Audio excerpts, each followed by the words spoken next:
একটা মানুষ বাঁচার জন্য কত হাজার কোটি টাকা লাগে? একটা মানুষ তার সারা জীবন যত ব্যয় হবে, একটা মানুষ এত পরিমাণ সম্পদ আয় করে, দুর্নীতি করে, আপনার যার 1000 কোটি টাকা আছে সে আরও 1000 কোটি টাকার বানানোর চেষ্টা করে, যার 10,000 কোটি আছে সে 1,00,000 কোটি টাকার স্বপ্ন দেখে, কিন্তু এই টাকাগুলো দেশের বাহিরে পাচার হয়ে যায়। এর দ্বারা মানুষের কী লাভ হচ্ছে?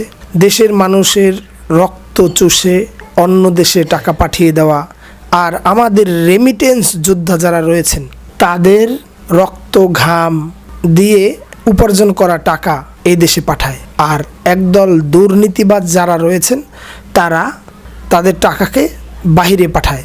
তো কি আজীব একটা ব্যাপার। এই সমস্ত টাকা পয়সা দিয়ে কি হবে? আজকে আমরা খুবই দুঃখিত এবং মনক্ষুণ্ণ যে মেডিকেলের দিকে চাইলে খুবই দুঃখ লাগে এবং শিক্ষা প্রতিষ্ঠানের দিকে চাইলে খুবই দুঃখ লাগে।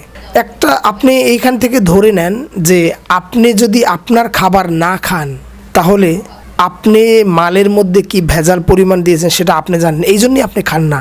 তো আপনি একজন সরকারি কর্মকর্তা, একজন এমপি, আপনি সিঙ্গাপুরে যান, আপনার নিজের দেশের মেডিকেল হসপিটালে আপনি ডাক্তার দেখান না, আপনার কিছু হলেই আপনি সিঙ্গাপুরে যান।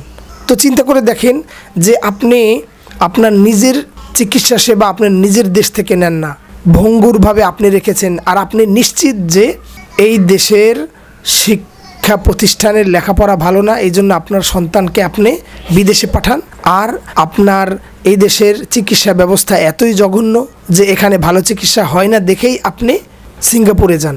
তো এটা খুবই দুঃখজনক। এভাবে আর কতকাল চলবে?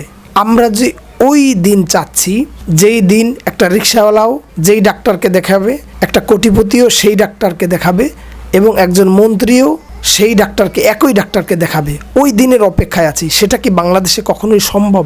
আমরা আশা করি যে এভাবে করাটা সম্ভব হবে কিনা, আল্লাহর কাছে দোয়া করি। আসসালামু আলাইকুম।